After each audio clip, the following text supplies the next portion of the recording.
Why is it that you can treat your friends like royalty, but treat yourself like trash?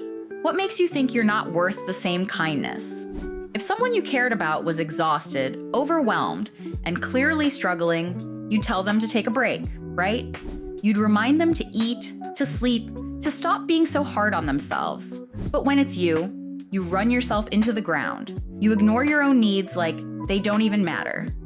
If anyone else treated you the way you treat yourself, you'd cut them off without hesitation. So why is it okay when you do it? You'd never look at your best friend crying and say, "Yeah, you deserve this. You're not good enough anyway." You'd never watch them overwork themselves and think, well, if they collapse, that's on them. So why is that the voice in your head when it comes to you? Why is it so easy to be gentle with everyone else, but absolute brutal with yourself?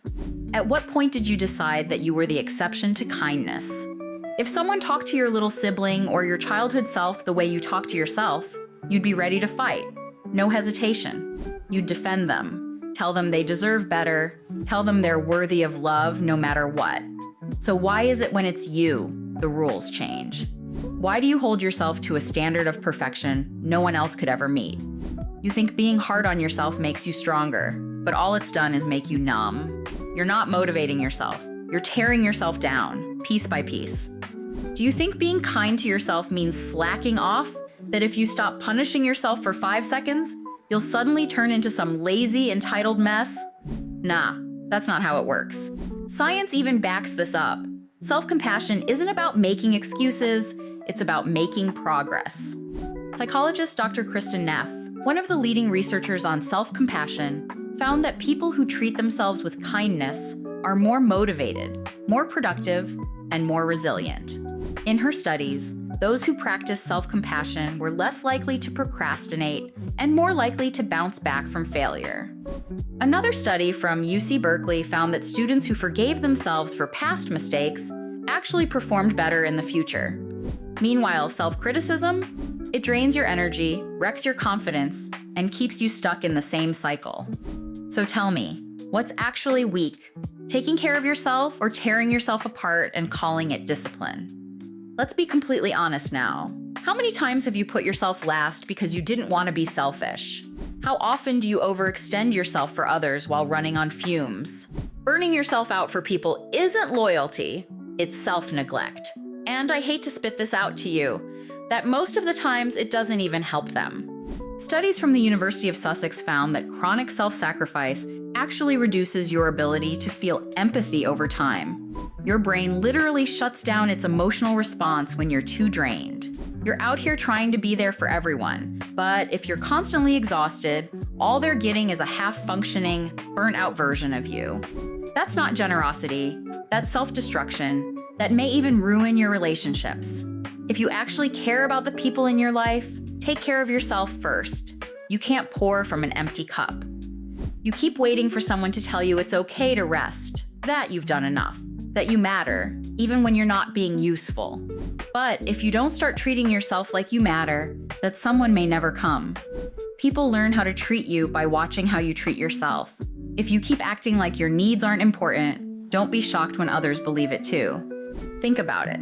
If you had a friend who never stood up for themselves, who constantly overworked, who let people walk all over them, wouldn't you start assuming that's just what they're okay with? Even the best people in your life can't read your mind.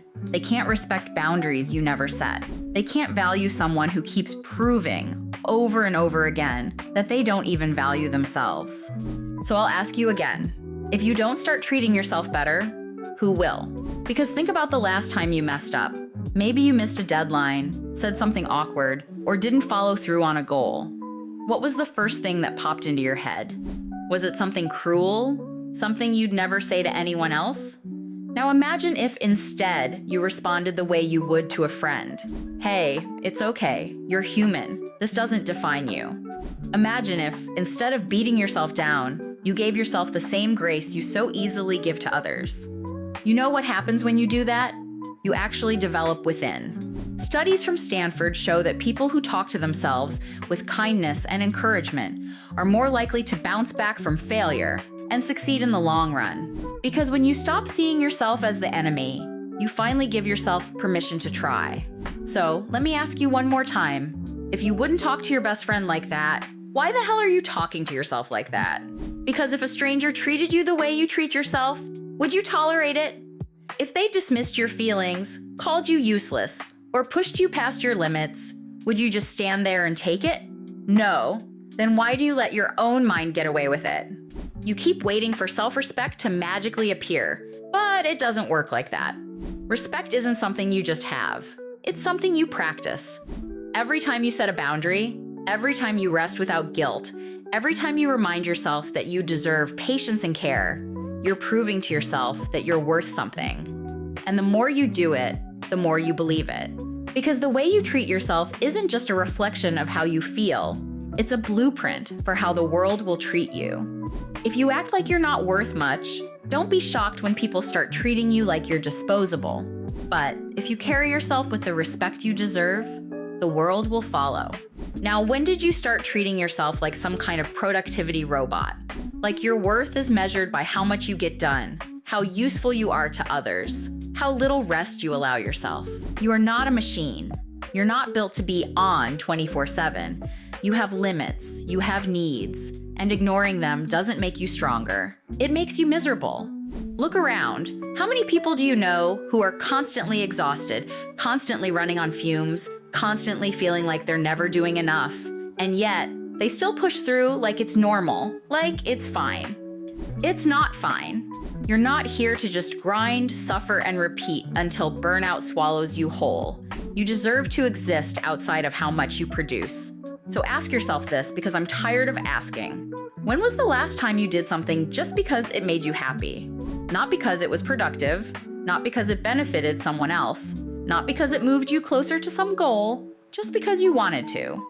If you don't even remember, that's your sign. It's time to stop living like a machine and start treating yourself like a human again. Because at the end of the day, if you keep waiting for the world to start treating you better before you treat yourself better, you're gonna be waiting forever. No one is coming to rescue you from the way you neglect yourself. No one is going to step in and force you to rest, to respect yourself, to stop tearing yourself apart. That's your job. And if you don't do it, no one will. You will keep running yourself into the ground, keep letting people take more than you can give, keep holding yourself to standards that would break anyone else. And one day, you'll look back and realize it was never the world against you. It was you against you. So the ultimate question is, how much longer are you going to be your own worst enemy? I leave that to you to answer. Anyway, I'm done yapping. If you want more of this, hit like so I know you actually enjoy me running my mouth. Otherwise, I'll just sit here and have an existential crisis in silence. Your call. And subscribe for more wake-up calls.